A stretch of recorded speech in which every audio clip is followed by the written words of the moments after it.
Chapter 9, Abu Hamd. The last chapter carried the account of the war forward at express speed. The reader, who had already on the railway reached the Atbara encampment, and was prepared for the final advance on Khartoum, must allow his mind to revert to a period when the Egyptian forces are distributed along the river in garrisons at Dongola, Deba, Korti, and Marawi, when the reorganization of the conquered province has been begun, and when the desert railway is still stretching steadily forward towards Abu Hamd. The news of the fall of Dongola created a panic in Omdurman. Great numbers of Arabs, believing that the Khalifa's power was about to collapse, fled from the city. All business was at a standstill. For several days there were no executions. Abdullah himself kept his house, and thus doubtfully concealed his vexation and alarm from his subjects. On the fifth day, however, having recovered his own confidence, he proceeded to the mosque, and after the morning prayer ascended his small wooden pulpit, and addressed the assembled worshippers. After admitting the retreat of the dervishes under Wad Bishara, he enlarged on the losses the Turks had sustained and described their miserable condition. He deplored the fact that certain of the Jihadiyya had surrendered, and reminded his listeners with a grim satisfaction of the horrible tortures, which it was the practice of the English and Egyptians to inflict upon their captives. He bewailed the lack of faith in God, which had allowed even the meanest of the Ansar to abandon the jihad against the infidel, and he condemned the lack of piety, which disgraced the age. But he proclaimed his confidence in the loyalty of his subjects, and his enjoyment of the favor of God and the counsels of the late Mahdi, and having by his oratory raised the fanatical multitude to a high pitch of excitement, he thus concluded his long harangue. It is true that our chiefs have retired from Dongola. Yet they are not defeated. Only they that disobeyed me have perished. I instructed the faithful to refrain from fighting and return to Metemmeh. It was by my command that they have done what they have done. For the angel of the Lord and the spirit of the Mahdi have warned me in a vision that the souls of the accursed Egyptians and of the miserable English shall leave their bodies between Dongola and Omdurman, at some spot which their bones shall whiten. Thus shall the infidels be conquered. Then, drawing his sword, he cried with a loud voice, Ed-Din Mansa. The religion is victorious. Islam shall triumph. Whereupon the worshippers, who to the number of 20,000 filled the great quadrangle, although they could not all hear his voice, saw his sword flashing in the sunlight, and with one accord imitated him, waving their swords and spears, and raising a mighty shout of fury and defiance. When the tumult had subsided, the Khalifa announced that those who did not wish to remain faithful might go where they liked, but that he for his part would remain, knowing that God would vindicate the faith. Public confidence was thus restored. In order that the divine favor might be assisted by human effort, Abdullah adopted every measure or precaution that energy or prudence could suggest. At first he seems to have apprehended that the Sirdar's army would advance at once upon Omdurman, following the route of the Desert Column in 1885 from Korti to Metemmeh. He therefore ordered Osman Azrak, in spite of his severe wound, to hold Abu Klea Wells with the survivors of his flag. Bishara, who had rallied and reorganized the remains of the Dongola army, was instructed to occupy Metemmeh, the headquarters of the Jalin. Messengers were dispatched to the most distant garrisons to arrange for a general concentration upon Omdurman. The Emir Ibrahim Khalil was recalled from the Gezira, or the land between the Blue and White Niles, and with his force of about 4,000 Jihadiyya and Bagara soon reached the city. Another chief, Ahmed Fedil, who was actually on his way to Gedaref, was ordered to return to the capital. Thither also Osman Digna repaired from Adarama. But it appears that the Khalifa only required the advice of that wily counselor, for he did not reduce the number of dervishes in the small forts along the line of the Atbara, Edana, Adarama, Asubri, El Fasha, and after a short visit and a long consultation Osman Digna returned to his post at Adarama. Last of all, but not least in importance, Mahmud, who commanded the army of the West, was ordered to leave very reduced garrisons in Kordofan and Darfur, and march with his whole remaining force, which may have numbered 10,000 fighting men, to the Nile and so to Omdurman. Mahmud, who was as daring and ambitious as he was conceited and incapable, received the summons with delight, and began forthwith to collect his troops. The Khalifa saw very clearly that he could not trust the Riverain tribes. The Jalin and Barabra were discontented. He knew that they were weary of his rule and of war. In proportion as the Egyptian army advanced, so their loyalty and the taxes they paid decreased. He therefore abandoned all idea of making a stand at Berber. The Emir Yuns, who, since he had been transferred from Dongola in 1895, had ruled the district, was directed to collect all the camels, boats, grain, and other things that might assist an invading army and send them to Metemmeh. The duty was most thoroughly performed. The inhabitants were soon relieved of all their property, and of most of their means of livelihood, and their naturally bitter resentment at this merciless treatment explains to some extent the astonishing events which followed the capture of Abu Hamd. This last place Abdullah never regarded as more than an outpost. Its garrison was not large, and although it had now become the most northerly dervish position, only a slender reinforcement was added to the force under the command of Muhammad Ez Zain. The power of the gunboats and their effect in the Dongola campaign were fully appreciated by the Arabs, and the Khalifa, in the hopes of closing the Sixth Cataract, began to construct several forts at the northern end of the Shabluka Gorge. The Bordein, one of Gordon's old steamers, plied busily between Omdurman and Wad Hamd, transporting guns and stores, and Ahmed Fedil was sent with a sufficient force to hold the works when they were made. But the prophecy of the Mahdi exercised a powerful effect on the Khalifa's mind, and while he neglected no detail, he based his hopes on the issue of a great battle on the plains of Kareri, when the invaders should come to the walls of the city. With this prospect continually before him, he drilled and organized the increasing army at Omdurman with the utmost regularity, and every day the savage soldiery practiced their evolutions upon the plain they were presently to strew with their bodies. But after a while it became apparent that the Turks were not advancing. They tarried on the lands they had won. The steamers went no further than Marawi. The iron road stopped at Kerma. Why had they not followed up their success? Obviously, because they feared the army that awaited them at Omdurman. At this the Khalifa took fresh courage, and in January 1897 he began to revolve schemes for taking the offensive and expelling the invaders from the Dongola province. The army drilled and maneuvered continually on the plains of Kareri. Great numbers of camels were collected at Omdurman, large stores of dried kisru, or Sudan biscuit, the food of dervishes on expeditions, were prepared. The Sirdar did not remain in ignorance of these preparations. The tireless enterprise of the intelligence branch furnished the most complete information, and preparations were made to concentrate the troops in Dongola on any threatened point, should the enemy advance. Regular reconnaissances were made by the cavalry both into the desert towards Gakdal Wells and along the river. Towards the end of May it was reported that the Emir Yuns had crossed the Nile, and was raiding the villages on the left bank below Abu Hamd. In consequence the Sirdar ordered a strong patrol under Captain Le Gallay, and consisting of 3 squadrons of cavalry under Captain Mahon, 3 companies of the Camel Corps, and 100 men of the IXTH Sudanese on camels, with 1 Maxim gun, to reconnoiter up the Nile through the Shukuk Pass and as far as Salamat.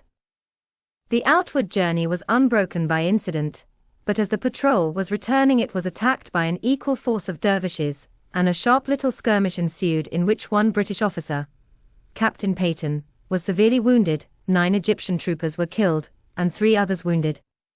This proof that the dervishes were on the move enforced the greatest vigilance in all the Dongola garrisons. At the end of May, Mahmud with his army arrived at Omdurman. The Khalifa received him with delight, and several imposing reviews were held outside the city. Mahmud himself was eager to march against the Turks.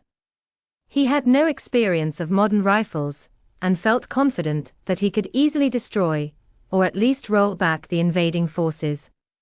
Partly persuaded by the zeal of his lieutenant, and partly by the wavering and doubtful attitude of the Jalin, the Khalifa determined early in June to send the Kordofan army to occupy Metemma, and thereby either to awe the tribe into loyalty, or force them to revolt while the Egyptian troops were still too distant to assist them. He summoned the chief of the Jalin, Abdallah Watsad, to Omdurman, and informed him that the Jalin territories were threatened by the Turks. In the goodness of his heart, therefore, and because he knew that they loved the Mahdi and practiced the true religion, he was resolved to protect them from their enemies. The chief bowed his head. The Khalifa continued that the trusty Mahmud with his army would be sent for that purpose. Abdallah might show his loyalty in furnishing them with all supplies and accommodation. He intimated that the interview was over. But the Jalin chief had the temerity to protest. He assured the Khalifa of his loyalty, and of the ability of his tribe to repel the enemy. He implored him not to impose the burden of an army upon them. He exaggerated the poverty of Metemma, he lamented the misfortunes of the times. Finally, he begged forgiveness for making his protest. The Khalifa was infuriated.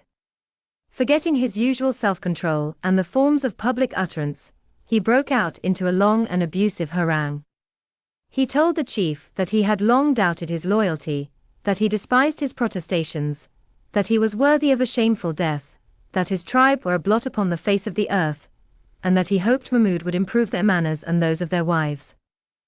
Abdallah Watsad crept from the presence, and returned in fury and disgust to Metemma. Having collected the head men of his tribe, he informed them of his reception and the Khalifa's intent.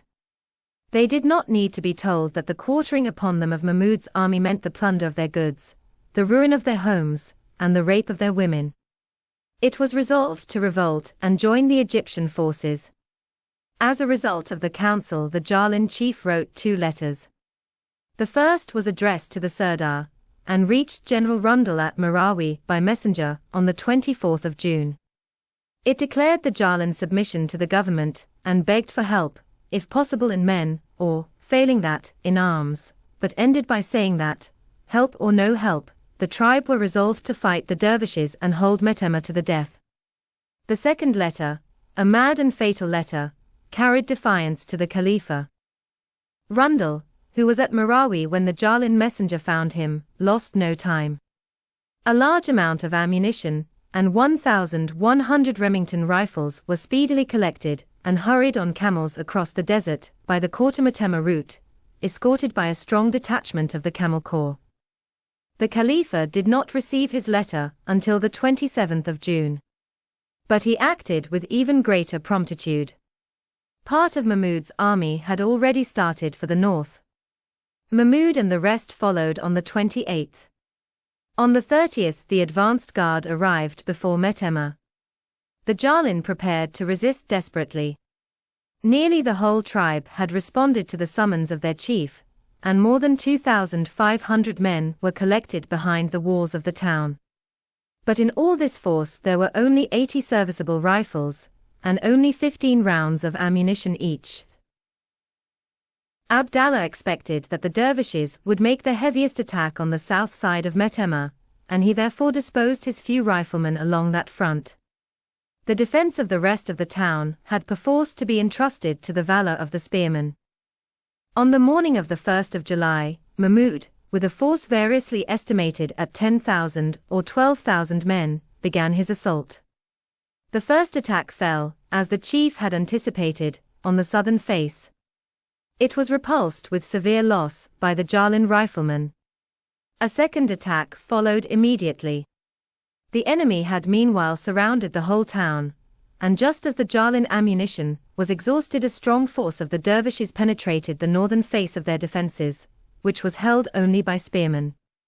The whole of Mahmud's army poured in through the gap, and the garrison, after a stubborn resistance, were methodically exterminated. An inhuman butchery of the children and some of the women followed. Abdallah Watsad was among the killed. A few of the Jalin, who had escaped from the general destruction, fled towards Gakdal. Here they found the Camel Corps with their caravan of rifles and ammunition. Like another force that had advanced by this very road to carry succor to men in desperate distress, the relief had arrived too late. The remnants of the Jalin were left in occupation of Gakdal Wells. The convoy and its escort returned to Korti. But while the attention of the Khalifa was directed to these matters, a far more serious menace offered from another quarter. Unnoticed by the dervishes, or, if noticed, unappreciated, the railway was stretching farther and farther into the desert. By the middle of July it had reached the 130th mile, and as is related in the last chapter, work had to be suspended until Abu Hamd was in the hands of the Egyptian forces. The Nile was rising fast. Very soon steamers would be able to pass the Fourth Cataract. It should have been evident that the next movement in the advance of the Turks impended. The Khalifa seems, indeed, to have understood that the rise of the river increased his peril, for throughout July he continued to send orders to the emir in Berber, Yunes, that he should advance into the Monastir district, harry such villages as existed, and obstruct the frequent reconnaissances from Marawi. Yunes, however, preferred to do otherwise, and remained on the left bank opposite Berber until, at length, his master recalled him to Omdurman to explain his conduct. Meanwhile, determined with mathematical exactness, by the rise of the Nile and progress of the railway, the moment of the Egyptian advance arrived. At the end of July preparations were made, as secretly as possible, to dispatch a flying column against Abu Hamd. The dervish garrison, under Muhammad Zain, was not believed to exceed 600 men, but in order that there should be no doubt as to the result it was determined to employ a strong force. A brigade of all arms was formed as follows. Commanding, Major General Hunter Cavalry. 1 Troop Artillery. Number 2 Field Battery. This battery consisted of 6 Krupp guns, 2 Maxims, 1 Gardner gun, and 1 Nordenfeldt, an effective medley. Infantry. MacDonald's Brigade, 3rd Egyptian, IXTH Sudanese, XTH, Exith. Major General Sir Archibald Hunter, the officer to whom the operation was entrusted, was from many points of view the most imposing figure in the Egyptian army. He had served through the Nile expedition of 1884–85, with some distinction, in the Khedive's service. Thenceforward his rise was rapid, even for an Egyptian officer, and in 10 years he passed through all the grades from captain to major general. His promotion was not, however, undeserved. Foremost in every action, twice wounded, once at the head of his brigade, always distinguished for valor and conduct, Hunter won the admiration of his comrades and superiors. During the River War he became, in spite of his hard severity, the darling of the Egyptian army. All the personal popularity, which great success might have brought to the Sirdar focused itself on his daring, good-humored subordinate, and it was to Hunter that the soldiers looked whenever there was fighting to be done. The force now placed under his command for the attack upon Abu Hamd amounted to about 3,600 men. Until that place was taken all other operations were delayed. The Sirdar awaited the issue at Marawi. The railway paused in mid-desert. The troops composing the flying column concentrated at Kassinga, a small village a few miles above Marawi, on the right, or Abu Hamd, bank of the Nile.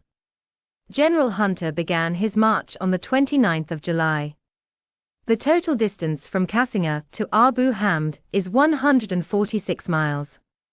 The greatest secrecy had been observed in the preparation of the force, but it was known that as soon as the column actually started the news would be carried to the enemy.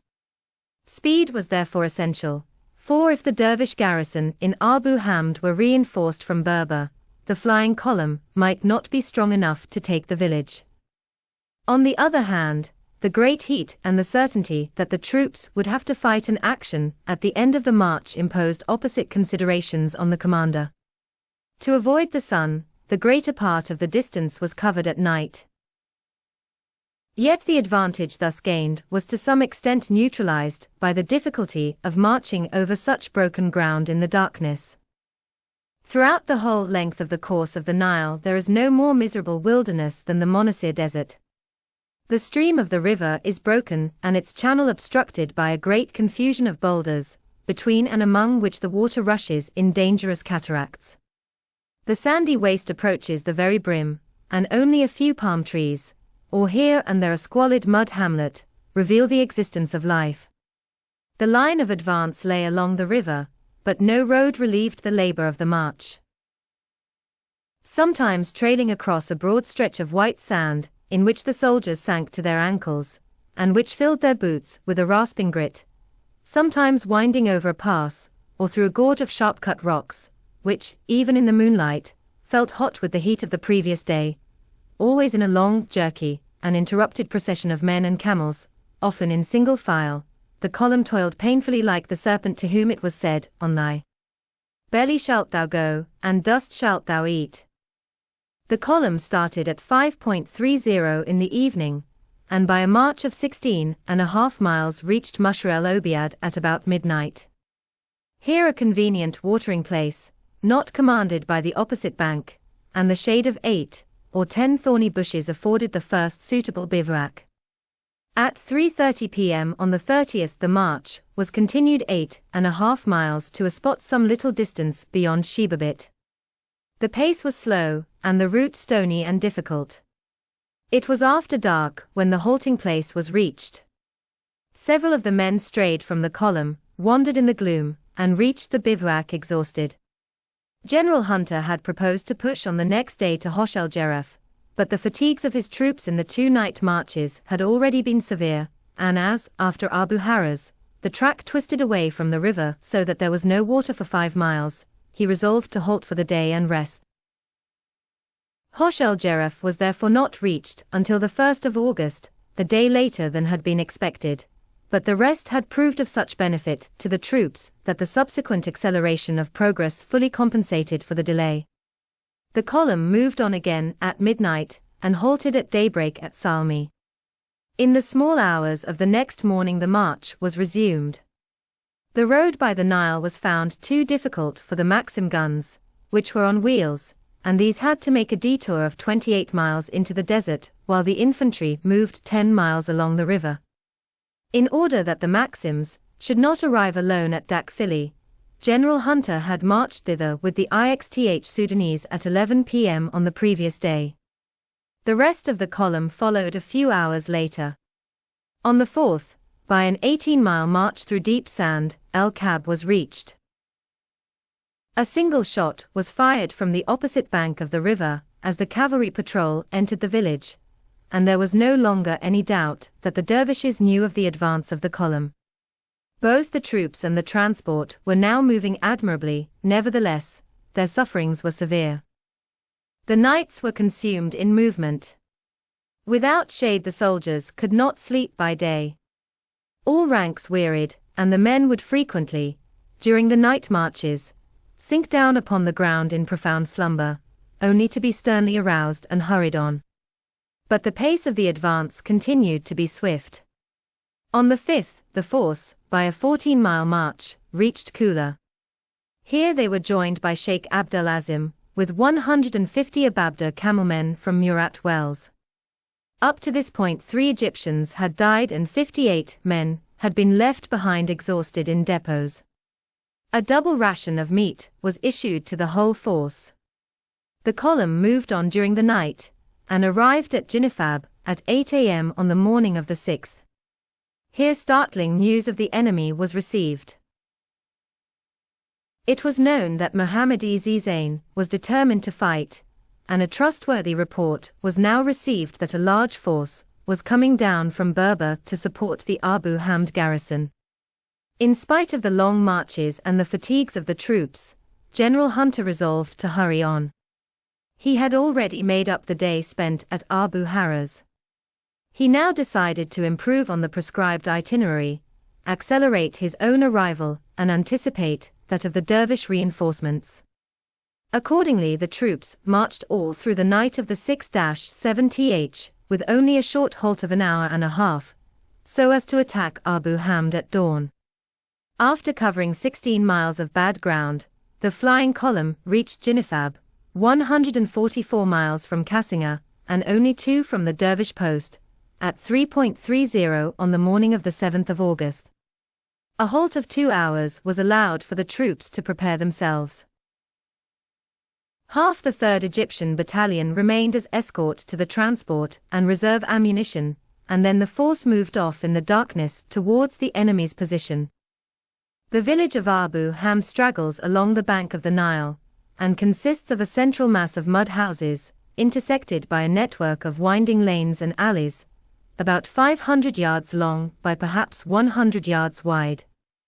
To the north and south are detached clusters of ruined huts, and to the south there rises a large, ragged pile of rocks.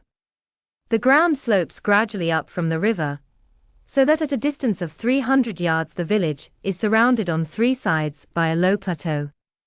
Upon this plateau stand 3 stone watchtowers, which were erected by General Gordon. The dervish garrison was strongly posted in shelter trenches and loopholed houses along the eastern face of the village. The towers were held by their outposts. Making a wide circuit to their left, and then swinging round to the right, so as to front facing the river, the brigade silently moved towards the enemy's position, and at 6:15 occupied the plateau in a crescent-shaped formation, the Exith Sudanese on the right, opposite the northeast corner of the village, the battery, escorted by the remaining half-battalion of the 3rd Egyptians, next, then the IXTH in the center, and the XTH Sudanese on the left flank. As the troops approached the watchtowers, the dervish outposts fell back, and the force continued to advance until the edge of the plateau was reached. From here the whole scene was visible. The day was just breaking, and the mist hung low and white over the steel-gray surface of the river. The outlines of the mud houses were sharply defined on this pale background. The dervish riflemen crouched in the shelter trench that ran round the village. Their cavalry, perhaps 100 strong, were falling in hurriedly on the sandy ground to the south near the ragged rocks. The curve of the hills, crowned with the dark line of the troops, completed and framed the picture. Within this small amphitheater, one of the minor dramas of war was now to be enacted. At 6:30 the battery came into action, and after a few shells had been fired at the loopholed houses in the left center of the position, a general advance was ordered. In excellent order the 3 Sudanese battalions, with General Hunter, Lieut. Colonel MacDonald, and the other British officers on horseback in front of their line, advanced slowly down the hill, opening a destructive fire on the entrenchment. The distance was scarcely 300 yards, but the crescent formation of the attack made the lines of advance converge, and before half the distance was covered the XTH were compelled to halt, lest the Exith Sudanese on the right flank should fire into them. The dervishes remained silent until the troops were within 100 yards, when they discharged 2 tremendous volleys, which were chiefly effective upon the halted battalion. Major Sidney, Lieutenant Fitzclarence, and a dozen men were shot dead. More than 50 men were wounded. All the Sudanese thereupon, with a loud shout, rushed upon the entrenchment, stormed it, and hunted the dervishes into the houses. In the street fighting which followed, the numbers of the troops prevailed. The advance scarcely paused until the river bank was reached, and by 7:30 Abu Hamd was in the possession of the Egyptian forces. The dervish horsemen, who had remained spectators near the southern crag during the attack, fled towards Berber as soon as they saw the attack successful. Scarcely any of the infantry escaped. In this action, besides the 2 British officers, Major H. M. Sidney and Lieutenant E. Fitzclarence, 21 native soldiers were killed, 61 native soldiers were wounded. The news of the capture of Abu Hamd was carried swiftly by camel and wire to all whom it might concern. The Sirdar, anticipating the result, had already ordered the gunboats to commence the passage of the 4th cataract. The camp at Railhead sprang to life after an unaccustomed rest, and the line began again to grow rapidly. The dervishes, who were hurrying from Berber, were only 20 miles from Abu Hamd when they met the fugitives. They immediately turned back, and retired to the foot of the 5th cataract, whence after a few days' halt they continued their retreat. Their proximity to the captured village shows how little time the column had to spare, and that General Hunter was wise to press his marches. The emir who commanded at Berber heard of the loss of the outpost on the 9th. He sent the messenger on to Metemma. Mahmud replied on the 11th that he was starting at once with his whole army to reinforce Berber. Apparently, however, he did not dare to move without the Khalifa's permission, for his letters, as late as the 20th, show that he had not broken his camp, and was still asking the emir for information as to the doings of the Turks. Of a truth there was plenty to tell. On the 4th of August the gunboats El Teb and Tamai approached the Fourth Cataract to ascend to the Abu Hamd Berber reach of the river. Major David was in charge of the operation. Lieutenants Hood and Beatty, Royal Navy, commanded the vessels. 200 men of the 7th Egyptians were towed in barges to assist in hauling the steamers in the difficult places. The current was, however, too strong, and it was found necessary to leave 3 barges, containing 160 soldiers, at the foot of the rapids. Nevertheless, as the cataract was not considered a very formidable barrier, Major David determined to make the attempt. Early on the 5th, therefore, the Tamai tried the ascent. About 300 local Shaija tribesmen had been collected, and their efforts were directed, or, as the result proved, misdirected, by those few of the Egyptian soldiers who had not been left behind. The steamer, with her engines working at full speed, succeeded in mounting half the distance. But the rush of water was then so great that her bows were swept round, and after a narrow escape of capsizing, she was carried swiftly down the stream. The officers thought that this failure was due to the accidental fouling of a rope at a critical moment, and to the fact that there were not enough local tribesmen pulling at the hawsers. 400 more Shaija were therefore collected from the neighboring villages, and in the afternoon the Teb attempted the passage. Her fortunes were far worse than those of the Tamai. Owing to the lack of cooperation and discipline among the local tribesmen, their utter ignorance of what was required of them, and the want of proper supervision, the hauling power was again too weak. Again the bows of the steamer were swept round, and as the hawsers held, a great rush of water poured over the bulwarks. In 10 seconds the Teb heeled over and turned bottom upwards. The hawsers parted under this new strain, and she was swept downstream with only her keel showing.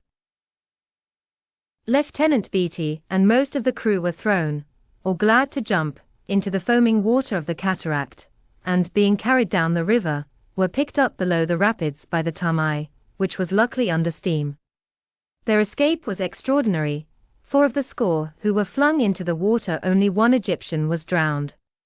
2 other men were, however, missing, and their fate seemed certain. The capsized steamer, swirled along by the current, was jammed about a mile below the cataract between 2 rocks, where she became a total wreck. Anxious to see if there was any chance of raising her, the officers proceeded in the Tamai to the scene. The bottom of the vessel was just visible above the surface. It was evident to all that her salvage would be a work of months. The officers were about to leave the wreck, when suddenly a knocking was heard within the hull. Tools were brought, a plate was removed, and there emerged, safe and sound from the hold in which they had been thus terribly imprisoned, the second engineer and a stoker. When the rapidity with which the steamer turned upside down, with the engines working, the fires burning, and the boilers full, the darkness, with all the floors become ceilings, the violent inrush of water, the wild career down the stream, are remembered, it will be conceded that the experience of these men was sufficiently remarkable. Search was now made for another passage. This was found on the 6th, nearer the right bank of the river. On the 8th the Metemma arrived with 300 more men of the 7th Egyptians. 3 days were spent in preparations, and to allow the Nile to rise a little more. On the 13th, elaborate precautions being observed, the Metemma passed the cataract safely, and was tied up to the bank on the higher reach. The Tamai followed the next day. On the 19th and 20th the new gunboats Fatih, Nusra, and Zafar, the most powerful vessels on the river, accomplished the passage. Meanwhile, the Metema and Tamai had already proceeded upstream. On the 23rd, the unarmed steamer Dal made the ascent, and by the 29th the whole flotilla reached Abu Hamd safely. After the arrival of the gunboats, events began to move at the double. The sudden dart upon Abu Hamd had caused the utmost consternation among the dervishes. Finding that Mahmud was not going to reinforce him, and fearing the treachery of the local tribes, Zeki Osman, the emir in Berber, decided to fall back, and on the 24th he evacuated Berber and marched south. On the 27th, General Hunter at Abu Hamd heard that the dervish garrison had left the town. The next day he dispatched Abdel-Azim, the chief of irregulars, and Ahmed Bey Khalifa, his brother, with 40 Ababda tribesmen, to reconnoiter. These bold fellows pushed on recklessly, and found the inhabitants everywhere terrified or acquiescent. Spreading extraordinary tales of the strength of the army who were following them, they created a panic all along the river, and in spite of a sharp fight with a dervish patrol, reached Berber on the 31st. As there was no armed force in the town, the enterprising allies rode into the streets and occupied the grain store, the only public building, in the name of the government. They then sent word back to Abu Hamd of what they had done, and sat down in the town, thus audaciously captured, to await developments. The astonishing news of the fall of Berber reached General Hunter on the 2nd of September. He immediately telegraphed to Marawi. Sir Herbert Kitchener was confronted with a momentous question: should Berber be occupied or not? It may at first seem that there could be little doubt about the matter. The objective of the expedition was Omdurman. The occupation of Berber by an Egyptian garrison would settle at once the difficulties near Suakin. The town was believed to be on the clear waterway to the dervish capital. The moral effect of its capture upon the riverain tribes and throughout the Sudan would be enormous. Berber was, in fact, the most important strategic point on the whole line of advance. This great prize and advantage was now to be had for the asking. The opposite considerations were, however, tremendous. Abu Hamd marked a definite stage in the advance. As long as Marawi and the other posts in Dongola were strongly held, the line from Abu Hamd to Deba was capable of easy defense. Abu Hamd could soon be made impregnable to dervish attack. The forces in Dongola could be quickly concentrated on any threatened point. At this moment in the campaign, it was possible to stop and wait with perfect safety. In the meantime, the Khalifa would steadily weaken, and the railway might steadily grow. When the line reached the angle of the river, it would be time to continue the systematic and cautious advance. Until then, prudence and reason counseled delay. To occupy Berber was to risk much. Mahmud, with a large and victorious army, lay at Metema. Osman Digna, with 2,000 men, held Adarama almost within striking distance. The railway still lagged in the desert. The Dongola garrisons must be weakened to provide a force for Berber. The dervishes had the advantage of occupying the interior of the angle which the Nile forms at Abu Hamd. The troops in Berber would have to draw their supplies by a long and slender line of camel communication, winding along all the way from Marawi, and exposed, as a glance at the map will show, throughout its whole length to attack. More than all this, to advance to Berber must inevitably force the development of the whole war. The force in the town would certainly have its communications threatened, would probably have to fight for its very existence. The occupation of Berber would involve sooner or later general action, not a fight like Firkit, Hafir, or Abu Hamd, with the advantage of numbers on the side of the Egyptian troops, but an even battle. For such a struggle British troops were necessary. At this time it seemed most unlikely that they would be granted. But if Berber was occupied, the war, until the arrival of British troops, would cease to be so largely a matter of calculation, and must pass almost entirely into the sphere of chance. The whole situation was premature and unforeseen. The Sirdar had already won success. To halt was to halt in safety, to go on was to go on at hazard. Most of the officers, who had served long in the Egyptian army, understood the question. They waited the decision in suspense. The Sirdar and the Consul General unhesitatingly faced the responsibility together.